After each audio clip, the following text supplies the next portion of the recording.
Bon dia, gràcies per venir a tots. Compareixent Tomeu Català, Jesús Bullor, de Proyecto Balears, en tres notícies. Primera, l'habitual d'aquest dia rondant el 26 de juny, que és dilluns proper, que és el Dia Internacional contra la Droga, i dies abans normalment presentam, rendim comptes de la nostra activitat, de la societat, presentant la memòria de l'any 2016 per continuar, com hem fet al llarg d'aquests 30 anys, donant una foto, una radiografia de com són les persones que tenen, quina és la nostra activitat, etc. i si hi ha qualque novetat. Això seria la primera notícia, que fa referència, encara que presentem a Mallorca, a totes les Balears, perquè tenim dispositius, centres oberts a Menorca, a Eivissa. Per tant, aquestes dades fan referència a l'atenció que fem a les persones i les seves famílies a Balears. La segona és la presentació d'un nou programa, un programa en marxa d'addiccions associada a noves tecnologies. I la tercera, ho deixarem així en suspense, en canvis organitzatius a Proyecto Balears. Deixarem així en suspense, fins aquí una estoneta. L'estructura de la roda de premsa, com sabeu sempre, procurem que sigui àgil, breu, us donem tota la documentació després perquè pugueu redactar com vulgueu i tindreu, evidentment, la memòria pròpiament dita a la vostra disposició. Que la memòria és ben calenta. Jo vos diré que no l'havia vist encara. O sigui, però és pensada, repensada, discutida. Bueno, segueix. Anem en el primer bloc. A presentar aquí quina ha estat al llarg del 2016 l'activitat en quant a atenció i en quant a prevenció de Proyecto Balears. 1.313 persones i les seves famílies han estat ateses durant aquest any 2016 perquè l'enfocament que fa Proyecto sempre és de model biopsicosocial, és a dir, atendre les coses, les qüestions biològiques, mèdiques, socials i psicològiques, i un paper important que juga la família també en la recuperació de les persones que tenen el problema d'addicció. D'aquestes 1.313 persones, aproximadament el 19-20%, depenent del programa, són dones versus el 80% d'homes. Radiografia ràpida, l'11% van ser ateses a programes de joves i adolescents, prop del 25% a programes residencials per adults, que queden tot el tractament i a dormir, són residencials, el 30% a programes ambulatoris per adults, un 21% a programes de reducció del dany, objectius intermitjos, per progressar cap a altres programes, i un 13% dins dels programes d'atenció penitenciària, perquè també treballant dins la presó. D'aquestes 1.313 persones que poden venir, estar en temps, quina és la mitja d'assistència, la mitjana d'assistència diària? Entre les tres illes, nosaltres atenem diàriament a una mitjana de 502 persones que estan d'alta en els nostres dispositius. Les substàncies principals per les quals demanen ajut per iniciar el tractament són el 33% de la cocaïna, el 30% d'alcohol, de 7,8% cànnabis i heroïna 16,6%. Sempre quan parlam de substàncies de referència, dir que, malgrat aquestes proporcions que us he dit, continua el perfil de policonsumidor. Un premitja d'edat de 36,4 anys. Això seria el flash rapidíssim dels programes d'atenció. Una cosa important que donem a Proyecto un gran valor són els programes de prevenció, que durant l'any 2016 van ser ateses van donar servei a 5.508 persones entre professorat, alumnes, etc. En concret, 4.762 alumnes varen participar en els diferents programes i tallers de prevenció de preectomologues. Aquests perfils, característiques, etc., que us he comentat ràpidament, a l'annex del que us hem subministrat, trobareu, per anar a ondar més, trobareu més detalls d'aquesta radiografia, d'aquesta foto de les persones que venen atenent en aquests 5 grups que vull presentar. Precisament en els programes de prevenció, en el contacte que feim a la societat, a través de grups de familiars, a través d'escoles, a través d'AMPAs, etc. Fa anys que ens feien demanda d'una atenció en els joves que provocava conductes problemàtiques, però que no estaven associades al consum de drogues.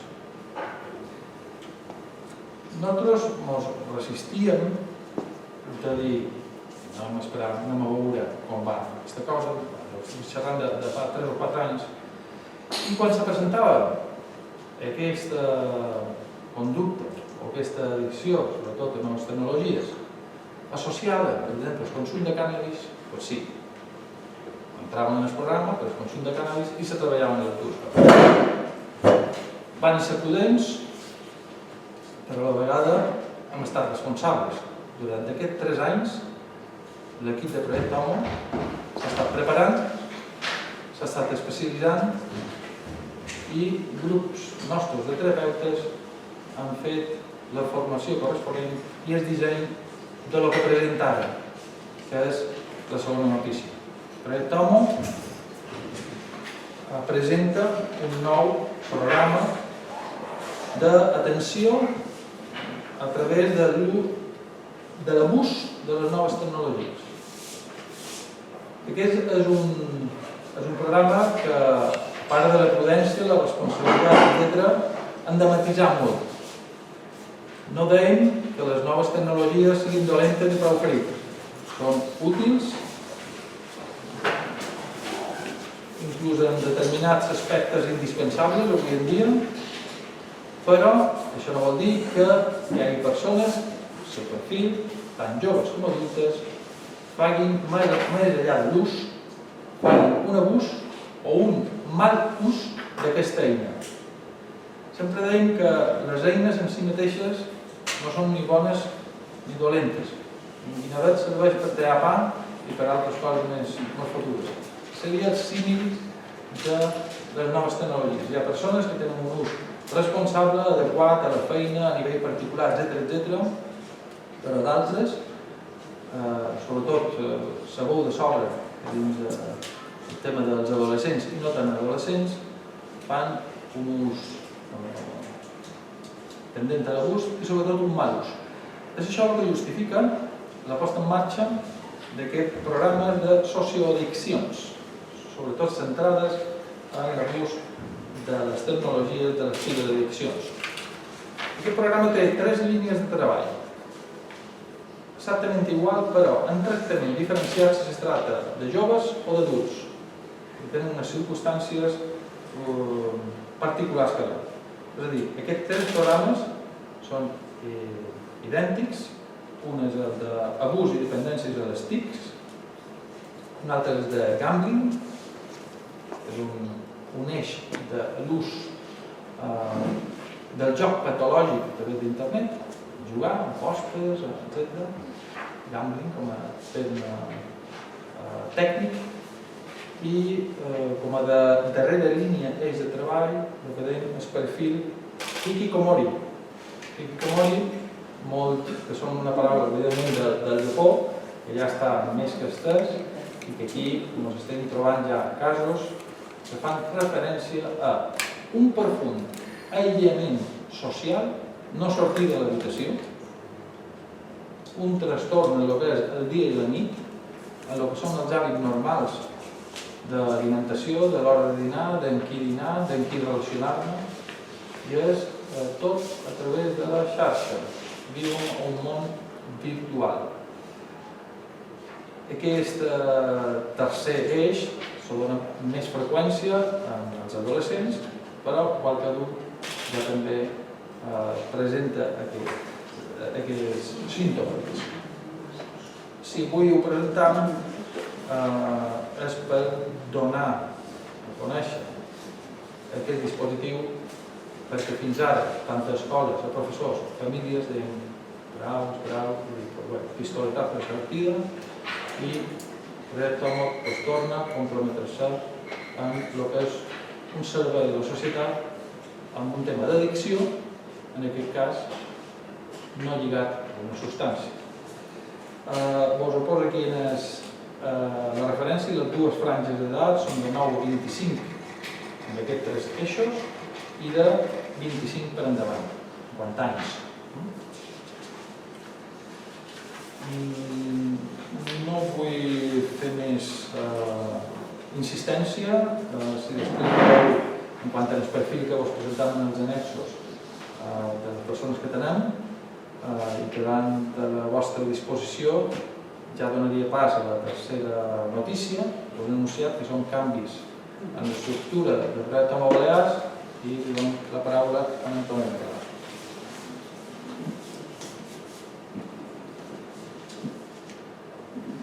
Bueno, sí, el tercer és canvis a l'organització del projecte Tomok Balears. Què volen dir quan diem això? En primer lloc, vosaltres sabeu que el projecte Tomok Balears fa més de 30 anys que existeix i que ha fet molta feina durant tots aquests anys. Qui ha liderat el projecte durant molts anys he estat jo, però no només jo, sinó molt d'altres. Hem tingut la gran sort que el projecte Tomok no és només una persona, sinó que som un grup de persones que estem fent feina, que estudiem, que treballem i que acollim a persones.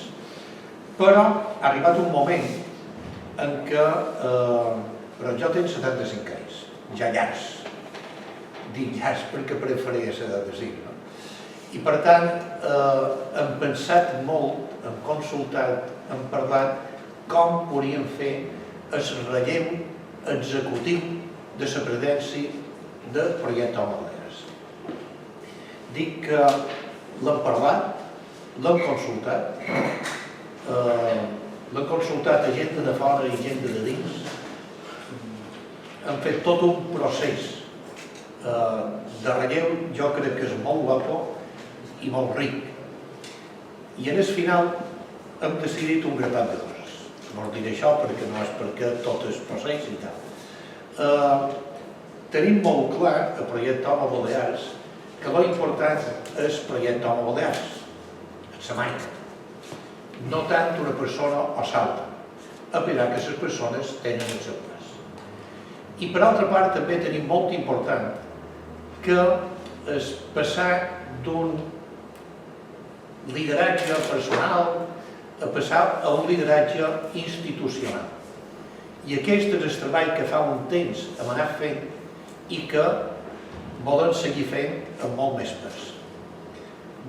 Vosaltres sabeu, per experiència inclús, que des de fa una sèrie de rodes de premsa és qui les lidera és en Jesús. No són jo, ho han de fer durant moltíssims anys haver fet jo. Però des de fa ja un grapat d'anys, concretament fa uns 3 anys, cada vegada més en Jesús lidera moltes coses després. Per tant, dic com queda. El projecte Tomok Balears està suportada per 3 fundacions, de les quals jo som el president i continuo. Però llavors hi ha una cosa que és clau, que deia la presidència executiva. La presidència executiva, a partir del dia 1 de juliol, la tindrà i la durà a terme en Jesús Mollor Román, apoyat per un equip directiu que a nivell professional és extraordinari, però jo diria que a nivell personal, d'estimació i de coneixement del projecte, del valor del projecte, per ventura ho té més. L'equip directiu són 3 persones, bàsicament: Antoni Parets, que és el responsable de comunicació i de projectes, Neva Pomar, que és el responsable de tots els assumptes financers, i en Sergi Canal, que és el director responsable de tot el terapèutic i de recursos humans. Per tant, aquest equip, dirigit pel Jesús Molló, serà el qui té a dins la seva mà l'execució de projectar Home Balears. Crec que val la pena dir qualque cosa, o sigui, en Jesús no arriba des de no res, ja era. I en Tomeu se'n va, però continua a nivell de presidència, però no tant d'execució. Per tant, jo crec que és un relleu, estem convençuts que és un relleu molt pensat, molt reflexionat i també passa a passa. No són bons, diríem, a veure què passarà. És un procés del qual jo estic profundament content i profundament segur. Crec que és clar. Si voleu fer cap pregunta no podeu fer, però preguntes.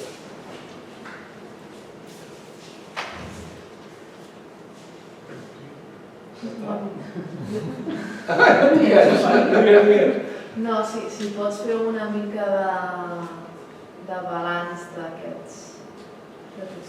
Sí, balanç de... Una valoració teva personal. D'aquests 30 anys. Sí. Sí, llevaré paper perquè el cap que podia fer això. Mira, per mi suposa una gran alegria. Estar en el projecte ha estat una sort immensa. I un repte constant de creixement personal. Per tant, el projecte jo he donat, però m'ha donat moltíssim més. El fet de viure i veure com persones opten per viure en lloc de morir, això t'exigeix constantment, i per problemes que tenen que sempre són secundaris. Quan avui de matí, per exemple, estava amb un grup d'Itaca que mostraven un, entre cometes, Ferrari que estan creant, però senzillament és un carro que l'han pintat de vermell, no? Un carro per traslladar els caixons de les verdures i això, i veies l'alegria que tenien persones que per ventura feia anys que no feien res i que se sentien no ningú. Dius, carai, el projecte val la pena.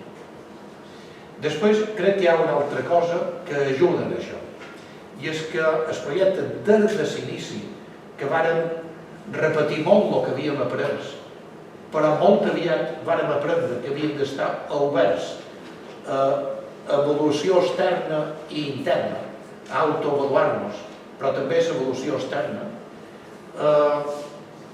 Això m'ha suposat un repte constant de creixement.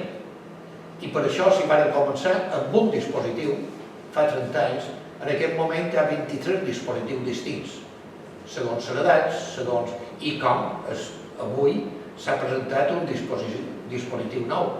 Per què? Perquè si estem oberts a l'evolució nostra, ens suposa créixer a nivell de coneixements i a nivell d'entrega. Però si estem oberts a la societat, suposa afrontar nous reptes, que suposa estudi, suposa treballar molt amb equip, preparar equips i oferir nous programes. Clar, per mi, veure aquesta actitud que teníem i tenim i tindrem és una seguretat de que estem fent un servei que val la pena, un servei que és molt ric, no només per les persones usuaris que venen, sinó també per les famílies i per la societat com a tal. I per tant això me suposa molta alegria. Me sap greu? No, ho tenc clar. Jo l'he promogut, haver provocat. O sigui, no és... I per què haver promogut i provocat? Precisament perquè tenc el cap clar i físicament m'aguant bé, crec que és el moment de donar pas a persones com el Jesús i tots aquí que tenen moltíssimes qualitats que jo estic molt content. I en Jesús nos pot explicar un poc què suposa per ell ciutat que res?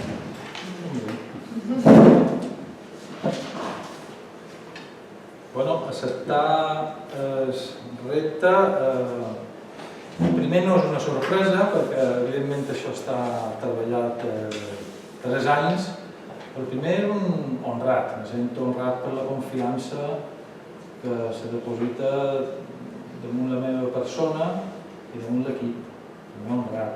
Després, molt conscient del que suposa, de la responsabilitat que suposa d'estar atents com a equip i personalment no només a ser bons professionals, sinó a tenir una determinada sensibilitat i compromís d'ajut a les persones des de la professionalitat, però no només des de la professionalitat.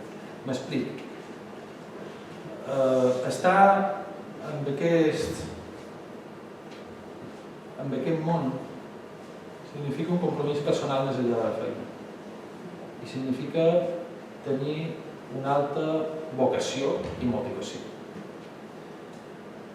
És com emprar la mà esquerra i la mà dreta, el cor i el cap. No només amb bona voluntat podem afrontar la vida de vegades complexa de les persones que molt veuen. No només amb bona voluntat.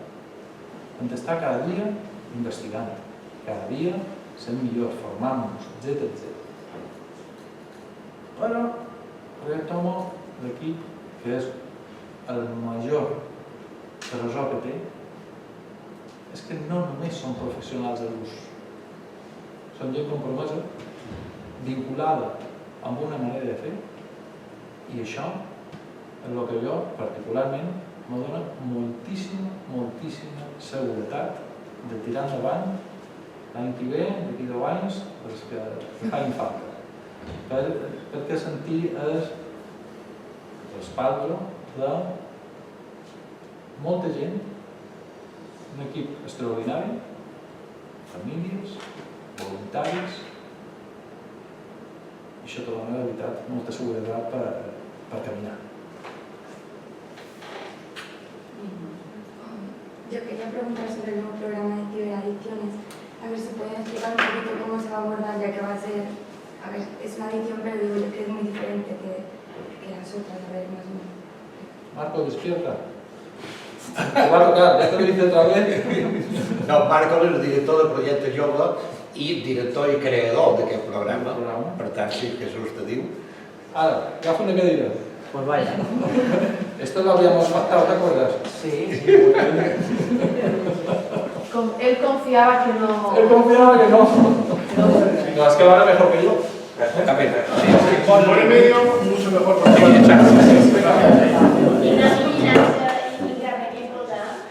Com?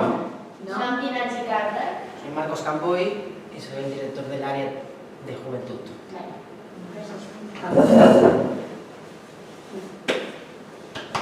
Pregunta. ¿En qué se diferencia? Básicamente entendemos que es un proceso de inadaptación social, por lo cual las diferencias que hay con respecto a que haya sustancia o no hay tanta variedad, ¿vale? Lo único que sí que tenemos que entender es que es un campo nuevo, es un paradigma nuevo de trabajo, es algo que ha venido a incorporarse en nuestra realidad como a nivel de comunicación para todas las personas y que evidentemente no viene con el tabú ni con la negatividad que podíamos entender con el clásico toxicómano, vicioso y que tenía una alarma social que nos permitía trabajar de determinada manera. Ahora aquí la gente viene pidiendo ayuda con respecto a un tema íntimo, personal, que no está vinculado a ningún delito, que no está vinculado a marginación social y que por lo tanto el acercamiento terapéutico, que es la principal diferencia, es mucho más paulatino. Vale, por eso, independientemente de que trabajemos con jóvenes o con adultos, el acercamiento será mucho más poco a poco, será mucho más individualizado y no empezaremos a trabajar directamente, como podemos hacer en el resto de programas, desde una perspectiva grupal. Simplemente incorporaremos la perspectiva grupal posteriormente. Yo creo que es la principal diferencia. Si estos tres itinerarios los puedes explicar. Exactamente. Dentro del perfil más jóvenes, al final es lo que ha dicho Jesús, ¿no? Tenemos, a día de hoy, lo voy a explicar bien, a día de hoy, vinculado a la adicción con respecto a las tecnologías, podemos decir que podemos trabajar con juego online, pero sí juego a través de nuevas tecnologías, y con juego con apuestas. Son las dos variables, ¿de acuerdo? Lo que ha dicho él, entre juego y gaming, que son los que realmente generan adicción. Luego tendremos un amplio espectro de hábitos, compras compulsivas, sexo, adicción al trabajo a través de internet, todo tipo de malos usos o usos inadecuados, pero que no vamos a tratar como adicciones. Por lo tanto, nuestro objetivo va a ser el juego y el juego con apuesta, ¿de acuerdo? Sí que es verdad que en el colectivo jóvenes el abuso, casi dependencia, entre comillas, a las redes sociales, el síndrome FOMO, el estar pendiente de todo lo que ocurre en todo momento, sí que va a ser un aspecto, pero va a estar muy vinculado sobre todo al colectivo joven, ¿vale? En la memoria habéis comentado que ya hay 8 personas. ¿Han comenzado en One?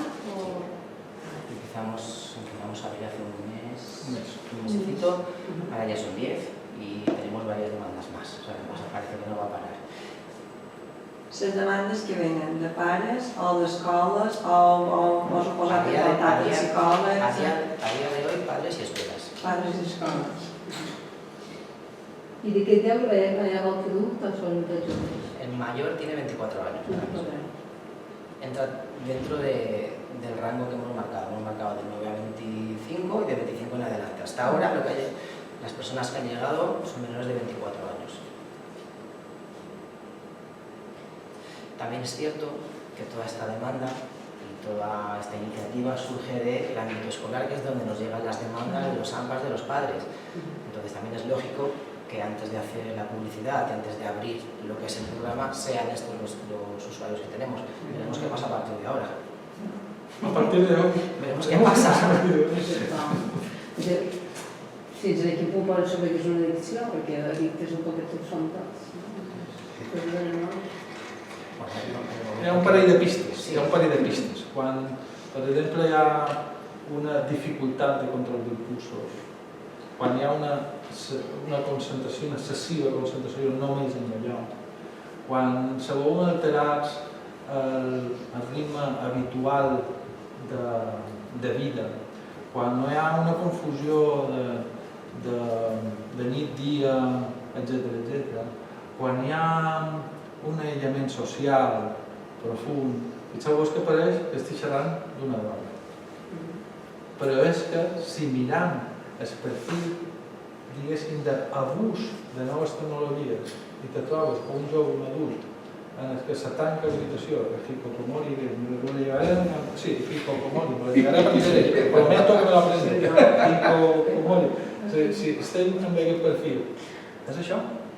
No, agafa el plat i no dina amb la família, dina allà. És igual l'hora nocturna, és seguir el dia i la nit. La vida se converteix en això. El rendiment escolar cau. L'assentisme laboral si se fa feina també augmenta. Per què? Perquè l'obsessió, la concentració, que costa estar en el fil del guinevet, de dir addicció. Bueno, al manco hi ha un trastorn greu de lo que són els hàbits normals d'una vida. Però sí que és cert que és una progressió, no hi ha un pla. I hem d'anar alerta d'endemoniar això també, no? Endemoniar no, pero preocuparnos sí. Dentro de estas 10 personas que hay, 2 responden al perfil de encierro, de trastorno de aislamiento extremo, igual ya no sé, es muy pronto para decir nada respecto a ello, pero bueno, sí para levantar una ceja y decir a ver qué es lo que viene, a ver qué es lo que pasa. Com afecta això la conducta? Com si abans la mamà no me dona tot bé per anar a comprar droga, hauria l'agressivitat i ara això no és, però si me canvien la clau del wifi, sí hi ha agressivitat. Supos que per tant les famílies també tornen a entrar dins el... Claríssim.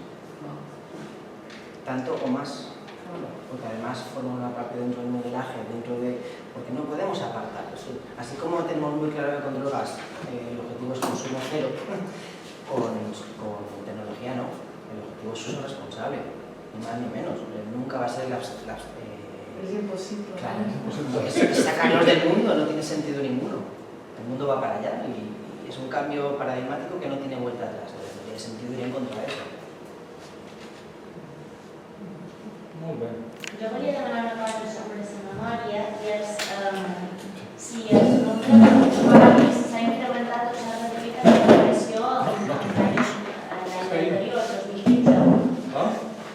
Si el nombre d'usuaris s'havia reduït o s'havia incrementat en comparació amb el 2015. Pràcticament és el mateix. Crec que la memòria veureu que si canvien... Crec que hi ha persones usuàries, crec que hi ha 85 menys, però penso que 85 amb un volum de 1.600 pràcticament és no res. I sobretot diu, i per què pot passar això? És que venen menys. No, pot passar, per exemple, que les estàncies siguin més llargues.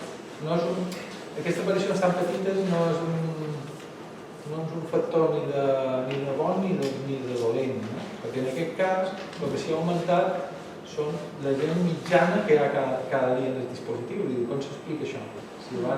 Si hi ha menys usuaris, perquè estan més temps, ocupen més temps plaça, diguéssim, i això fa que la rotació de gent sigui menor i per tant aquest 80. Diguéssim que ara estem a un perfil, si veus una cosa que vos resultarà molt quan tingueu ara la memòria, estem en un perfil d'estabilització, no? Si veus aquí als anys 80, el creixement, aquí és la diversificació dels programes, no? I aquí estem una meseta, no? Els picos aquests de 80-50 no signifiquen pràcticament res en el volum, no? Ara veurem, amb aquest lío que ens hem ficat, de les jurisdiccions, veurem com ens surt, i l'any que ve com ens veurem, què haurà, no? Però no heu detectat cap canvi de tendència de no sé, si es consumeix ara més una substància o una altra. Una variació, per exemple, en el consum d'heroïna, que sempre parlàvem més poc, que si hi ha repuntes o no repuntes, hi ha una variació de l'1%. No és... No. I a més, penseu que sempre donant de dades de la persona que tenem, sempre estem en contacte amb l'Observatori Nacional, l'Observatori Europeu, i contrastant, però a Espanya i Europa encara no hi ha variacions significatives, sobretot perquè per professionalitat no hem de dir canvi de tendència si no han passat 4 anys. Si hi ha un repunte brutal per alguna cosa, ho hem de dir alerta, però avui per avui això no es dona. Bien. Com és, senyores i senyors? Moltíssimes gràcies. Moltes gràcies, senyores.